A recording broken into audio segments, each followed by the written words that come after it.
नमस्कार दोस्तों, मैं राज पांडे। आप देख रहे हैं आरसीएन टुडे। आइए जान लेते हैं अभी की बड़ी खबर, मुख्य समाचार के बारे में। पूरी खबर को सुनने से पहले वीडियो को लाइक शेयर जरूर करें। अगर आपको इसी प्रकार की ऑथेंटिक जानकारी प्रतिदिन चाहिए तो चैनल को सब्सक्राइब कर लें, बेल आइकन दबा दें, ऑल पर सेलेक्ट कर दें, जिससे हमारे वीडियो का नोटिफिकेशन आप तक सबसे पहले पहुंच जाए, वीडियो को आप सबसे पहले देख पाएँ। आज की विभिन्न भर्तियों से संबंधित, आम जनता से संबंधित सारी खबरों को आप तक पहुंचाने का प्रयास करूंगा। आज के विभिन्न समाचार पत्र में जो भी खबरें आई हुई हैं उसका निचोड़ बताऊंगा। आज उत्तर प्रदेश और राजस्थान की 17 बड़ी खबरों के बारे में जानकारी दूंगा, तो वीडियो को पूरा देखिएगा, स्किप मत करिएगा। वीडियो पसंद आए तो लाइक शेयर जरूर करिएगा। खबर आरआरबी एनटीपीसी भर्ती परीक्षा परिणाम को लेकर है। रेलवे की बहुचर्चित एनटीपीसी की प्रथम चरण की कंप्यूटर आधारित परीक्षा का परिणाम प्रक्रिया अंतिम चरण में है। परीक्षा का परिणाम 15 जनवरी 2022 को जारी किया जाएगा। इसमें चयनित परीक्षार्थी को 14 से 18 फरवरी 2021 को होने वाली द्वितीय चरण की परीक्षा में बैठने का मौका मिलेगा, बैठने के पात्र होंगे। रेलवे को इस कैटेगरी में 35,000 से अधिक पदों पर नौकरी देनी है। लेकिन मैं आपसे बताना चाहता हूँ, 1,25,00,000 अभ्यर्थी कतार में हैं। और सबसे अच्छी बात है कि अब की बार बेटी निकाली जाएगी। तो अब तक की सबसे बड़ी खबर है, जिनका 1 नंबर या 2 नंबर से सिलेक्शन नहीं हो पाएगा उनको एक अवसर मिल सकता है, जो कि आपके लिए गुड न्यूज़ है। और यहाँ पर देखिए, रेलवे ग्रुप डी परीक्षा परिणाम 15 जनवरी के संबंध में जानकारी दी गई है। अजमेर पत्रिका में यह खबर आया हुआ है, तो अजमेर पत्रिका अगर आप पढ़ेंगे तो आपको जानकारी मिल जाएगी।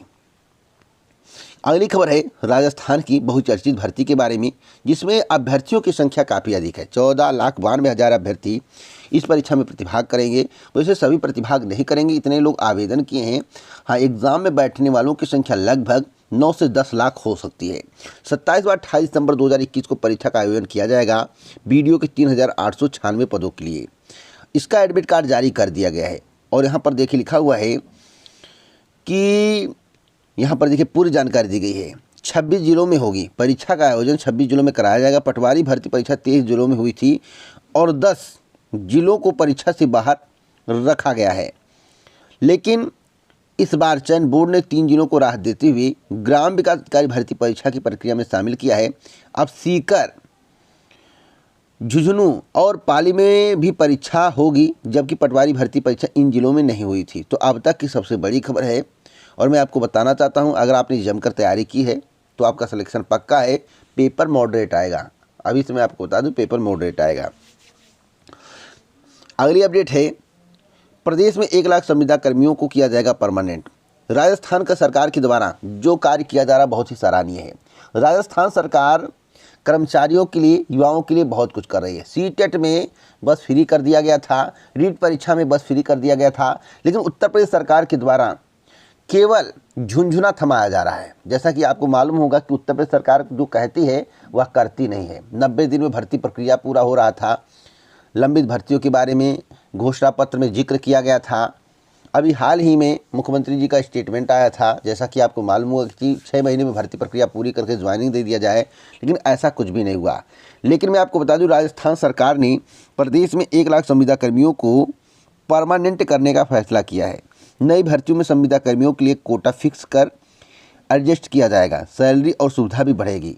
तो यह जो कार्य है बहुत ही सराहनीय है, जो कि कर्मचारियों, प्रतियोगी छात्रों इत्यादि के हित में है। अगली अपडेट है कि किसी भी भर्ती पर कोई धांधली या भ्रष्टाचार के आरोप नहीं लगा सकता। मैं गिनाना चाहता हूं उप मुख्यमंत्री जी को कौन कौन सी भर्ती में भ्रष्टाचार के आरोप लगे हैं, कौन सी परीक्षा रद्द हुई है।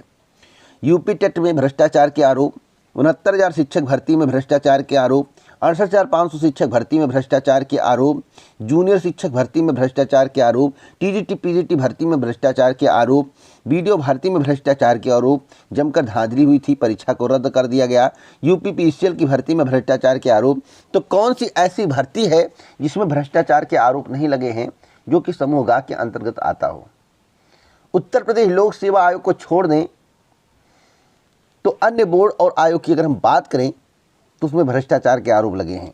तो मुख्यमंत्री जी के द्वारा या उप मुख्यमंत्री जी के द्वारा जो दावे किए जा रहे हैं वे खोखले साबित हो रहे हैं। जैसा कि दावा आप देख रहे हैं कि कोई भी किसी भी भर्ती में धांधली या भ्रष्टाचार का आरोप नहीं लगा सकता।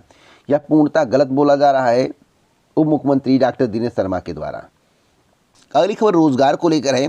जैसा कि आप अपने स्क्रीन पर जो तस्वीर देख रहे हैं, यह उन प्रतियोगी छात्रों का है जो रोजगार के लिए दर दर की ठोकरें खा रहे हैं, अपनी मांग सरकार तक पहुंचाने का प्रयास कर रहे हैं, लेकिन सरकार टस से मस नहीं हो रही है। यहाँ पर देखिए लिखा हुआ है कि रोजगार की मांग को लेकर निकाला कैंडल मार्च।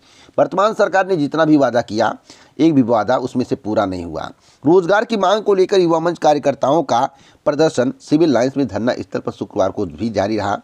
मंच के बैनर तले प्रतियोगी छात्रों ने कैंडल मार्च निकाला और 19 दिसंबर को बालसान चौराहे पर प्रस्तावित महाआंदोलन को सफल बनाने की अपील की। प्रधानमंत्री के दौरे से पहले युवा मंच कार्यकर्ताओं ने संदेश देने का प्रयास किया कि 2017 विधानसभा चुनाव से पहले प्रधानमंत्री और मुख्यमंत्री ने रिक्त पदों को भरने का जो वादा किया था उसे पूरा नहीं किया, तो सरकार को इसका परिणाम आगामी विधानसभा चुनाव में देखने को मिलेगा, यानी कि 2022 विधानसभा चुनाव में। युवा मंच पदाधिकारियों पीएमओ को ट्वीट कर प्रधानमंत्री से मुलाकात कराने का अनुरोध किया है। उन्होंने कहा है कि अगर 19 दिसंबर 2021 के महाआंदोलन में उत्तर प्रदेश सरकार की ओर से सभी रिक्त पदों जैसे प्राथमिक शिक्षक भर्ती, टीजीटी भर्ती, एलटी ग्रेड, बीपीएड, पुलिस लेखपाल इत्यादि के बारे में जानकारी नहीं दी गई और दिसंबर में विज्ञापित नहीं की गई, तो लखनऊ में प्रदेशव्यापी आंदोलन की चेतावनी दी जाती है। आंदोलन किया जाएगा, इसका ऐलान अभी से कर दिया जा रहा है। तो मैं आपको बताना चाहता हूं कि लेखपाल भर्ती तो 27 से 5 जनवरी के बीच में जारी कर दी जाएगी, यानी कि विज्ञापित कर दी जाएगी। जो जानकारी मिली है, तैयारियां चल रही हैं।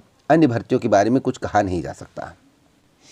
अगली खबर है कि टेनी के इस्तीफे पर अड़ा विपक्ष, कार्रवाई बाधित। आपको मालूम होगा लखीमपुर खीरी की घटना के बारे में, जिस तरह से किसानों को रौंदा गया, एसआईटी रिपोर्ट में यह सिद्ध हुआ है यह षड्यंत्र था। आपको बताना चाहता हूं कि लखीमपुर खीरी की घटना को लेकर शुक्रवार को भी लोकसभा में विपक्ष का हंगामा जारी रहा। इसके चलते सदन की कार्रवाई बाधित हुई। हंगामे के बीच ही सदन में 3 विधेयक भी पेश किए गए और एक बिल भी पारित कराया गया। इस बीच लोकसभा अध्यक्ष ने हंगामा कर रहे सांसदों को चेताया कि अगर सदन की किसी संपत्ति को नुकसान होता है तो वे खुद जिम्मेदार होंगे। लेकिन मैं आपसे बताना चाहता हूं, जिस तरह से पार्टी टेनी को सुरक्षा दे रही है, अगर सुरक्षा नहीं दे रही है तो टेनी को पार्टी से निष्कासित करना चाहिए। और बीजेपी में टेनी है और टेनी को आखिरकार बीजेपी के द्वारा निकाला क्यों नहीं जा रहा है? उनके ही पार्टी में अगर लॉ एंड ऑर्डर को खराब करने वाला मंत्री हो तो बताइए, वह पार्टी लॉ एंड ऑर्डर की बात कर सकती है? अमित शाह जी रैली में बोलते हैं, मोदी जी रैली में बोलते हैं, योगी जी रैली में बोलते हैं, लेकिन क्या यह लॉ एंड ऑर्डर है? लखीमपुर खीरी की घटना के बारे में आपको भली भांति मालूम होगा, तो मुझे बताने की आवश्यकता नहीं। जिस तरह से बीजेपी के द्वारा किया जा रहा है, दिखाने का कुछ और खाने का कुछ और। अगर विपक्ष मजबूत होता तो अब तक टेनी का इस्तीफा हो गया होता। आप इसको नोट कर लीजिए, मैं हकीकत से आपको रूबरू करा रहा हूँ। एसआईटी जांच में क्या आया है उसके बारे में पढ़ लीजिए, उसके बाद आप लोग कमेंट करिएगा। अगली खबर इलाहाबाद यूनिवर्सिटी की है। इलाहाबाद यूनिवर्सिटी में आज एलएलएम में प्रवेश होगा, यहाँ पर पूरी जानकारी दी गई है। इलाहाबाद विश्वविद्यालय ने सत्र 2021-22 की तहत शनिवार को विधि पाठ्यक्रम के तहत एलएलएम में प्रवेश दिया जाएगा। मेरिट में शामिल अभ्यर्थियों को सुबह 9:30 से दोपहर 12:30 के बीच चैथम लाइन स्थित प्रवेश भवन पर बुलाया गया है। अगली अपडेट है विधानसभा चुनाव को लेकर। आपको मालूम होगा कि आदर्श आचार संहिता के संबंध में इस चैनल के माध्यम से आपको क्या बताया गया था कि 5 जनवरी तक, यानी कि 5 जनवरी 2022 तक आदर्श आचार संहिता नहीं लगेगी। जो बताता हूं वही सही होता है भविष्य में। आप बातों को सुनिए, समझने का प्रयास करिए, भविष्य में वही होगा जो मैं आपको बताऊंगा, क्योंकि जानकारी कलेक्ट करने के बाद मैं आपको देता हूँ। यहाँ पर देखिए लिखा हुआ है कि 5 जनवरी के बाद, देखिए साफ साफ लिखा हुआ, 5 जनवरी के बाद कभी भी उत्तर प्रदेश, पंजाब सहित 5 राज्यों की विधानसभा चुनावों की घोषणा हो सकती है। चुनाव आयोग ने तैयारियां तेज कर दी है। अगले हफ्ते में चुनाव आयोग का इन राज्यों में दौरा शुरू हो जाएगा। अब तारीख के बारे में भी इस चैनल के माध्यम से जिक्र किया गया था कि 10 तारीख से लेकर 18 तारीख के बीच में आदर्श आचार संहिता लागू हो जाएगी। देखिए जो जानकारी मिली थी वही दे रहा हूँ। 10 जनवरी 2022 से लेकर 18 जनवरी 2022 के बीच में। समाचार पत्र में क्या दिया गया है? यहाँ पर लिखा हुआ है कि वर्ष 2017 में इन राज्यों की विधानसभा चुनाव की घोषणा 6 जनवरी 2022 को हुई थी। इस बार 11 या 12 जनवरी को घोषणा होने की अटकल है। तो जैसा कि मेरे द्वारा 10 से 18 बोला गया था, 11 या 12 जनवरी का जिक्र किया गया है। इसका मतलब है इस चैनल के माध्यम से जो जानकारी आपको 3 महीने पहले दी गई थी, आज सही साबित होती नज़र आ रही है।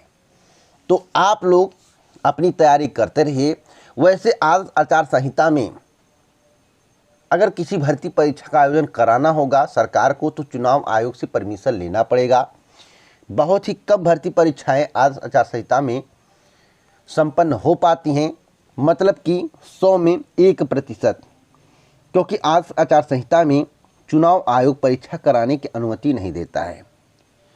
तो आगे कोई अपडेट मिलेगी तो इस चैनल के माध्यम से दी जाएगी। जो बताया गया वही हुआ। आरसीए न्यूज़ टुडे की जानकारी पर आज फिर मोहर लगी। अगली अपडेट है कि डूबते सरकारी बीएसएनएल को बचाने के लिए यदि 3 करोड़ लोग बीएसएनएल ले लें तो बीएसएनएल की वार्षिक आमदनी लगभग 6000 करोड़ रुपए बढ़ जाएगी और बीएसएनएल डूबने से बच जाएगा। इसलिए सभी लोग जियो छोड़कर राष्ट्रहित में बीएसएनएल 4G में अपना नंबर पोर्ट कराएं। आओ सभी लोग मिलकर देशभक्ति दिखाएं। तो डूबते बीएसएनएल को हम सब मिलकर बचाएं। तो यह पोस्ट खूब वायरल हो रहा है। मैं आपसे बताना चाहता हूं, बीएसएनएल में जितना सस्ता रिचार्ज है उतना कहीं भी नहीं है, लेकिन नेटवर्क नहीं आता, एक प्रॉब्लम है। जब बीएसएनएल को बेचा जा रहा है, एलआईसी को बेच दिया गया, बैंक का निजीकरण किया जा रहा है, इधर रेलवे का निजीकरण, एयरलाइन का निजीकरण, लाल किला भी टेंडर पर है, आपको मालूम होगा, ठेके पर है। तो सब कुछ बेचा जाए, क्या बचेगा देश में? देश में क्या बचेगा? कुछ भी नहीं बचेगा। और लोग कहते हैं कि इससे देश का विकास होगा। वक्त आएगा तो आपको खुद पता चल जाएगा, मुझे बताने की आवश्यकता नहीं है। अगली अपडेट है एसएससी को लेकर, जिसके संबंध में कल ही मेरे द्वारा आपको जानकारी दी गई थी। 2021-22 का भर्ती परीक्षा कैलेंडर एसएससी के द्वारा जारी किया गया है। एसएससी के द्वारा जो भर्ती परीक्षा कैलेंडर जारी किया गया है वह एसएससी की अधिकारी वेबसाइट पर आपको देखने को मिलेगा।